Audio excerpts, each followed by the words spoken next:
Hey, welcome to Parkview Kids.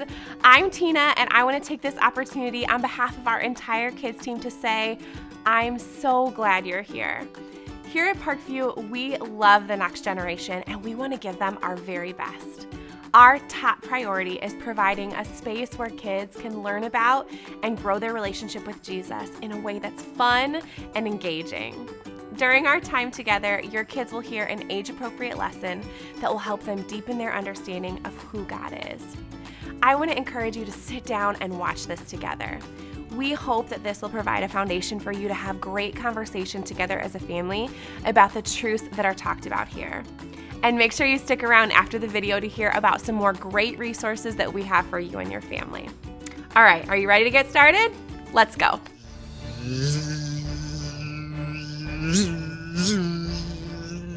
Hey, welcome to Story Lab. This week we're taking a look at the story of someone who witnessed a miracle with his very own eyes.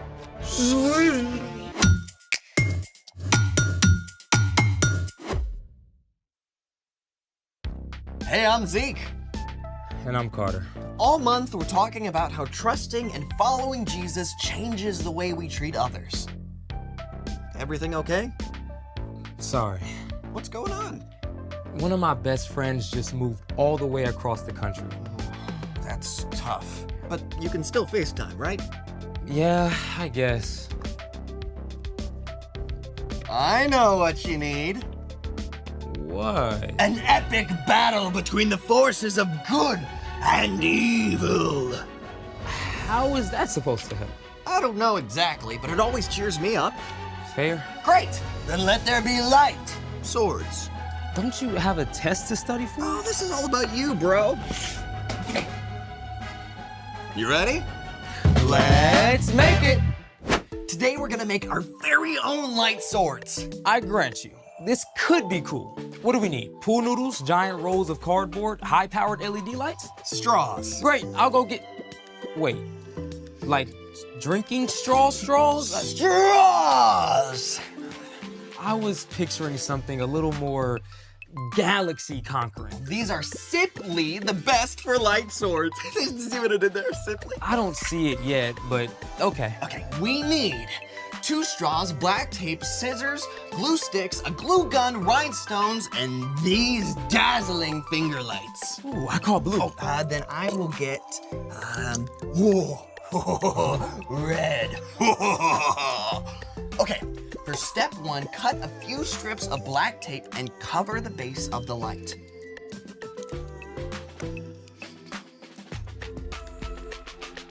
Can you cut it? Yes. Thank you.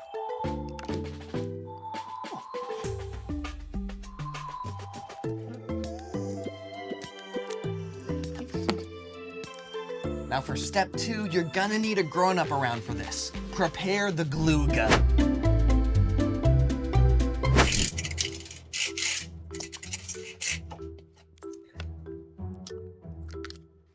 And now we just wait.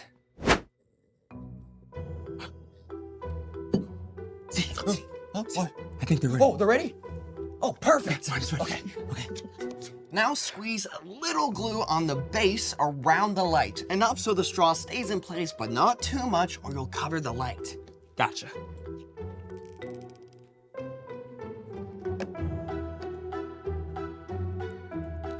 Now make sure the straw is straight and hold it for a few seconds so it dries in place. How's this? Oh, you the man. Hey, how hot is a light sword? I don't know, how hot? Lukewarm. Oh, okay, I get it. Now, for step 3, it's time for the rhinestone. Just glue it to the end of the straw so the light doesn't escape. Now, our strategy for this is putting it around the tip of the straw and then just placing it on the rhinestone.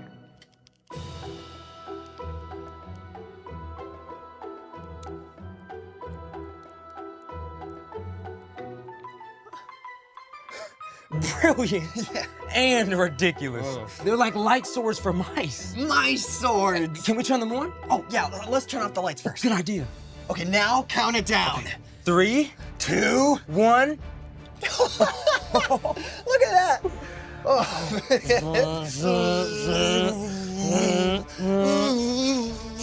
We meet again at last.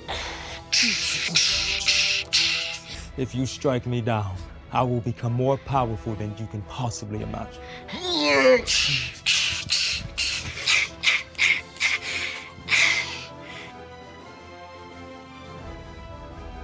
That was amazing. Dude. You see that? Yeah, imagine what we could do with full-size light swords. You know, I actually thought that was pretty epic. Yeah. Thanks for cheering me up.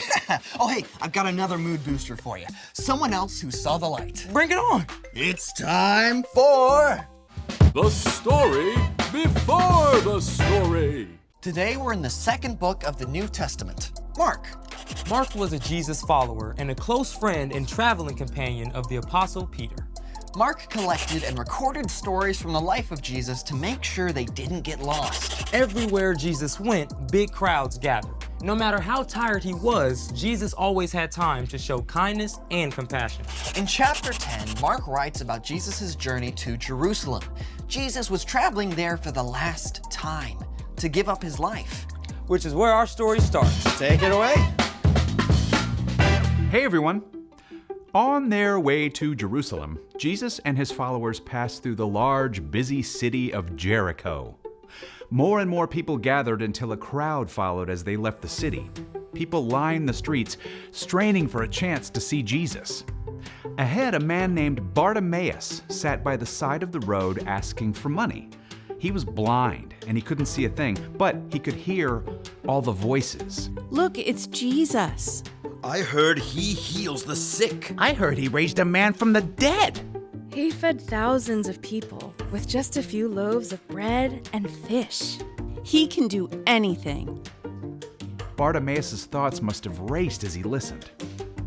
At this time, if you were blind, there was no technology to help. You couldn't hold a job, and you had to rely on other people's compassion. If nobody was willing to help, you were stuck, left to beg for money in the streets. It was a very hard life. Desperate not to miss his chance, Bartimaeus began to shout. Jesus, son of David, have mercy on me. The people around Bartimaeus tried to keep him quiet. Who do you think you are? Yeah, Jesus has got important things to worry about. You should just zip it. But Bartimaeus shouted even louder. Jesus, son of David, have mercy on me. You know what? Even though Jesus was surrounded by a noisy crowd, and even though he was on an important mission, Jesus listened. He heard Bartimaeus, and Jesus stopped. Call for him. Whoa. Hey, Bartimaeus, cheer up. Get up on your feet. Jesus is actually calling for you. Bartimaeus leapt to his feet and stumbled toward Jesus, tossing his cloak aside. And that cloak may have been one of the only things Bartimaeus owned, yet he threw aside his most important possession just to get to Jesus. What do you want me to do for you? Teacher, I want to be able to see. Bartimaeus may have heard stories of Jesus before, or he may just have read the excitement of the crowd, but somehow he had the faith to believe Jesus was powerful enough to heal him. Go. Your faith has healed you. I can see. I can see. Can you imagine? Bartimaeus had been living in complete, utter darkness. And suddenly, in an instant, light and color explode before your eyes. People and trees and brilliant blue sky. Bartimaeus was so joyful and amazed that he joined the crowd to follow Jesus along the road, marveling at the incredible new world Jesus had opened up for him. The end. I mean, Jesus had big stuff to do, Saving the whole world. but he stopped for one man who needed help. Over and over, Jesus made time for someone who needed him. So what's our part in the story? Well, just like Jesus saw Bartimaeus' need and stopped to help, we can show compassion when we keep our eyes open for what the people around us need. Now, compassion is caring enough to do something about someone else's needs. So once we see a need, it's important to take action. Yep. True compassion means making time to help others. Like when you're in the middle of a video game and your mom is carrying in groceries from the car. Ooh, that's hard. I hate pausing a game. But you can still pause yourself and help. True story. Maybe taking a few minutes before starting your homework to FaceTime your grandma, because you know she loves to hear from you. Or you could help your dad put together packs with clean socks and snacks to give out to people you see who don't have homes. Yeah, sometimes it's as simple as saying hi to a friend who looks lonely. Or getting up a few minutes early to help your younger brother get dressed and ready for school. I think you got it. And thank you both for taking time to chat with me. See you next time. Bye. So here's the thing. Make time to help others. Speaking of help, you need any help for that test you're studying? Yeah, I've sort of been avoiding it. Well, I'm here for all your study needs. After a 60-second epic battle. Oh, you are on. Thanks for joining us in the Story Lab. See you next time. Okay. Thank you so much for tuning in today. We hope that the truths found in this lesson will take deep roots in your family. Speaking of your family, we want to walk alongside you on this journey. We have an awesome resource for you called the Parent Hub. Every month, we share new relevant resources for each of our age groups, birth through high school. Visit theparenthub.org to find out more. We are rooting for you and your family. Keep up the hard and wonderful work of pointing your kids towards Jesus. We love you.